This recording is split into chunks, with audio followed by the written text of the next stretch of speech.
महाराज दशरथ यहाँ भोजन पाते हैं और जैसे ही भोजन पाया तो महाराज दशरथ ने बहुत प्रशंसा की जानकी की। अरे देवी, बहुत अच्छा प्रसाद बनाया, बहुत अच्छा भोजन बनाया है। माताओं के सामने जब भोजन परोसा तो तीनों माताओं ने बहुत बहुत प्रशंसा की है। जब अधिक प्रशंसा हुई तो जानकी के हृदय में अभिमान रूपी अंकुर उत्पन्न हो गया।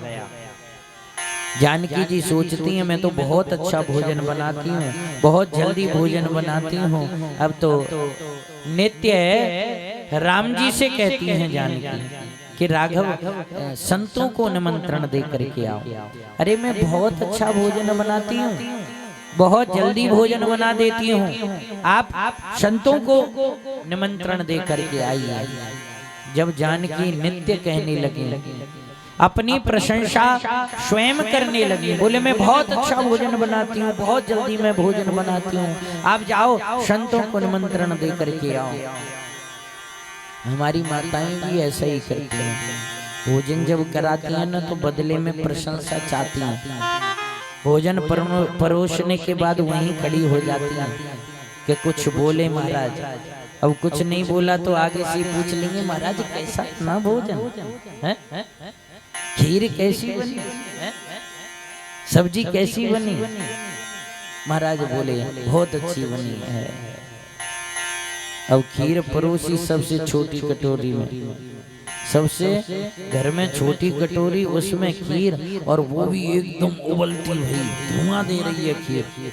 और माताएं वहीं पंडित जी के पास बैठ जाएंगी, अरे महाराज खीर खाओ ना, पहले ब्राह्मण तो खीर खाते थे, आप नहीं खा रहे हो, खीर खाओ ना।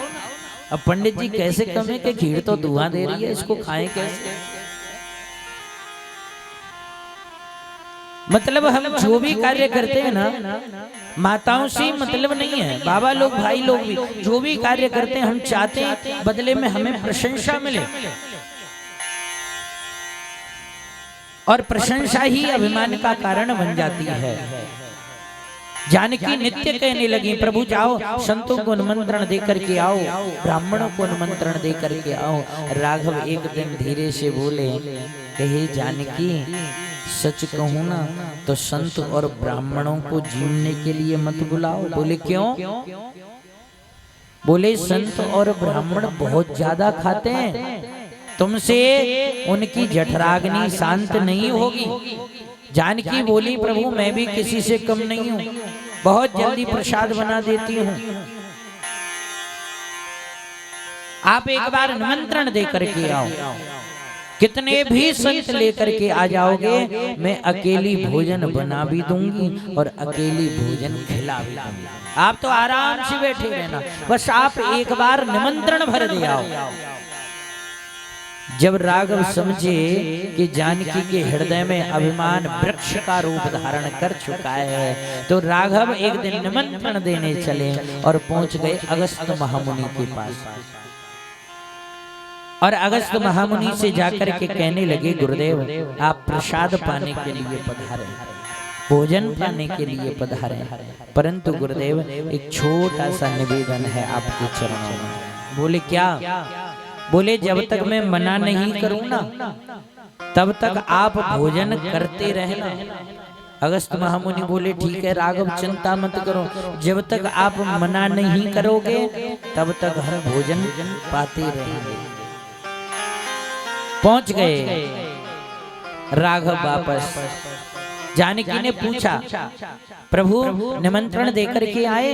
राघव बोले हाँ देवी, एक संत को निमंत्रण दे के आया हूँ। जानकी बोले लो कर लो बात, कितने दिनों से लग रही हूँ कि निमंत्रण दे के आओ, निमंत्रण दे के आओ, और निमंत्रण भी दिया तो केवल एक ही संत को।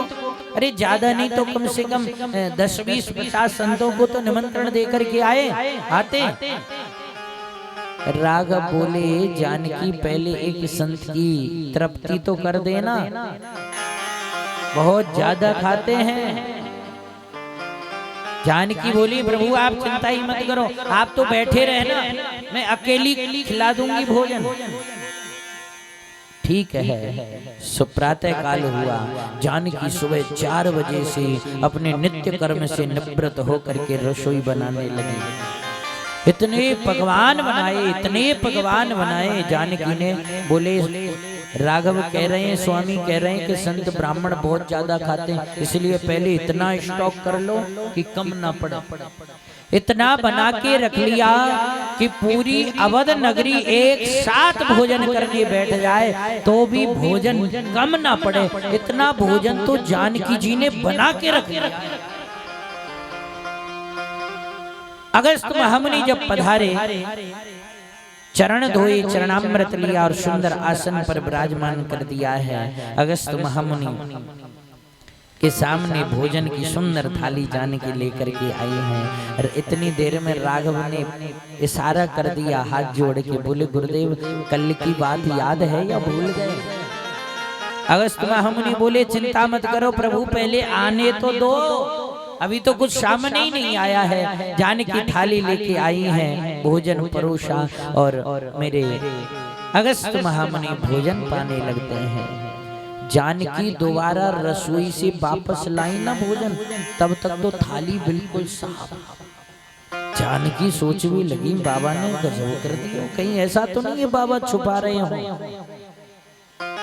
जानकी पीछे मुड़कर देखते हुए और वापस रसोई में पहुंची, फिर भर के लाई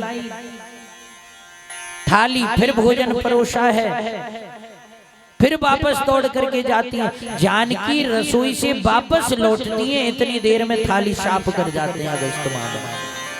जानकी ने सोचा कहीं ये बाबा छुपा तो नहीं रहा है, परिक्रमा लगाई, पीछे देखा अगस्त महामुनि के कहीं छुपा रहे हो, कुछ नहीं मिला। जानकी फिर दौड़ती है रसोई की तरफ।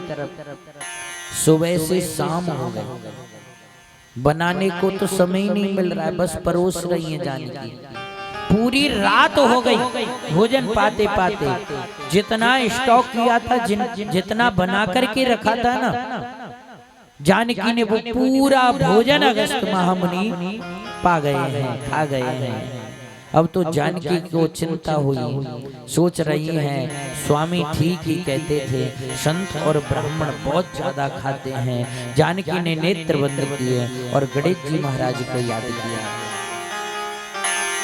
कि हे गणेश जी महाराज, अपने साथ में रिद्धि सिद्धि को लेकर के पधारो। गणेश जी महाराज रिद्धि सिद्धि को लेकर के पधारे। जानकी बोली, रिद्धि सिद्धि तुम भोजन बनाओ। जानकी और गणेश जी महाराज अब तो दो दो लोग परोस रहे हैं, खाने वाला एक, परोसने वाले दो, और भोजन भी तुरंत बन रहा है, 2 बनाने वाले। देखो आप गजब की बात। अगस्त महामुनि इतनी तीव्र गति से भोजन पा रहे हैं। दूसरा पूरा दिन हो गया, पूरी रात हो गई, 3 दिन हो गए अगस्त महामुनि को, 4 दिन हो गए। जानकी जी सोच भी लगी कहीं महाराज के समाधि तो ना है, जो इनने होश ही ना हुए, थोड़ा इनको होश दिलाना चाहिए। जानकी सामने हाथ जोड़ करके प्रणाम करती हैं और बोली, महाराज मैं आपके चरणों में प्रणाम करती हूँ, मेरा प्रणाम स्वीकार कीजिए। अगस्त महामुनि बोले, देवी सौभाग्यवती रहो, परंतु अभी आशीर्वाद देने का समय नहीं है, पहले पेट पूजा और पीछे काम। अरे पहले भोजन तो पाने दो, फिर आशीर्वाद देंगे। जानकी जी सोचने लगी, समाधि नहीं लगी है तो खामे ही इतना। फिर दौड़ी रसोई की तरफ, फिर भोजन लाती हैं, परोसती हैं। 6 दिन हो गए, 7 दिन हो गए, 8 दिन, 10 दिन हो गए, 15 दिन हो गए।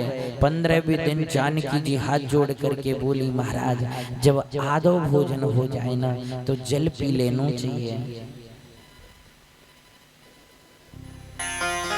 अगस्त महामुनि बोले, देवी तुम चिंता मत करो, जब आधा भोजन हो जाएगा हम स्वतः ही जलपान कर लेंगे। जानकी जी ने सिर पकड़ लिया, बोली अभी आधा भी नहीं।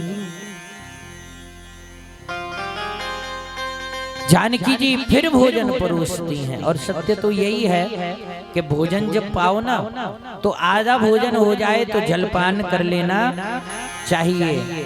जब पूर्ण भोजन हो जाए तब जल नहीं पीना चाहिए। क्यों? क्योंकि पूर्ण भोजन होने के बाद यदि हम जल पीते हैं तो वो जल जहर का काम करता है।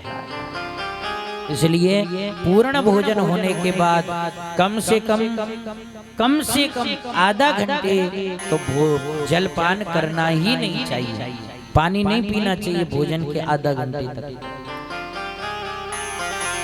कहने लगे जानकी 16 दिन हो गए, 17 दिन हो गए, दिन और रात भोजन खा रहे हैं अगस्त महामुनि, क्षण भर का भी विराम नहीं है। 17वें दिन जानकी जी और चिंतित हो गई। गणेश जी महाराज रिद्धि सिद्धि सबने हाथ ऊपर खड़े कर दिए, बोले मैया अब हमारे बस की बात नहीं है, अब आप जानो और ये महाराज जानो। अब जानकी को चिंता हुई, बोली ये चले गए तो बात पूरी बिगड़ जाएगी। 18 दिन हो गए हैं, 18वें दिन जानकी राघव के चरणों में जाकर के गिर गई हैं और हाथ जोड़ करके बोली कि हे स्वामी आप ठीक कहते थे, संत और ब्राह्मण बहुत ज्यादा खाते हैं, हे प्रभु अब इनकी तृप्ति कैसे होगी, कृपा करके आप बताइए। राघव मुस्कुराने लगे और बोले हे जानकी सच तो यह है कि संत और ब्राह्मण ज्यादा नहीं खाते हैं। जानकी बोली फिर यहाँ में कोई और देवता आ गए होगा है? जो 18 दिन थे महाराज क्षण भर को भी विराम नहीं लियो और 18 दिन की लगातार भोजन पाए जा रहे हैं, फिर ऐसा कैसे संभव हो गया। राघव कहने लगे कि हे जानकी सच कहूं ना तो संत और ब्राह्मण हमारे घर आ जाए तो समझ लेना वो हमारे घर भोजन नहीं पा रहे हैं, वो हमारे अभिमान का भक्षण कर रहे हैं, वो हमारे अभिमान को नष्ट कर रहे हैं। जानकी जी से राघव ने कहा कि हे जानकी तुम्हारा अभिमान इतना बढ़ गया था कि अगस्त महामुनि को 18 दिन तक भोजन करना पड़ा है। और सच कहूं संत और ब्राह्मण तो भाव के प्रेम के भूखे होते हैं। हे जानकी अब की बार जब तुम भोजन ले जाओ ना तो उसमें थोड़ा सा तुलसी पत्र छोड़ देना और तुलसी पत्र छोड़ करके महाराज को समर्पित कर देना। जानकी गई और जाकर के प्रसाद में तुलसी पत्र छोड़ा भोजन में और जाकर के परोस दिया है और हाथ जोड़ लिए हैं। इधर राघव ने इशारा कर दिया गुरुदेव अब जानकी का अभिमान नष्ट हो गया है, जानकी शरणागत हो गई हैं, अब कृपा कीजिए क्षमा कर दीजिए। अगस्त महामुनि जैसे वो प्रसाद पाते हैं और बोले देवी अब आधा भोजन हो गया है, अब जल लेकर के आइए। अब जानकी सोच भी लगी जहाँ मटका तो मटकानते तो पार पड़ने वाली है ना है? अरे भाई जिन्होंने 18 दिन तक भोजन पाया है तो कम से कम 36 दिन तक तो पानी पिएंगे हैं? बोले महाराज। जानकी राघव के शरण में पहुंची और हाथ जोड़ करके बोली कि हे राघव भोजन की व्यवस्था तो आपकी कृपा से हो गई। अभिमान जब नष्ट हो जाए ना तो शब्द भी बदल जाते हैं व्यक्ति के। जब तक अभिमान रहता है तब तक तो मैं, और जब अभिमान नष्ट हो जाता है जानकी की तरह। जानकी कह रही है, पहले तो कह रही मैं भोजन बनाऊंगी मैं ही खिलाऊंगी, अब कह रही है प्रभु भोजन तो आपकी कृपा से हो गया, अब जल की व्यवस्था आप स्वयं कर दीजिए।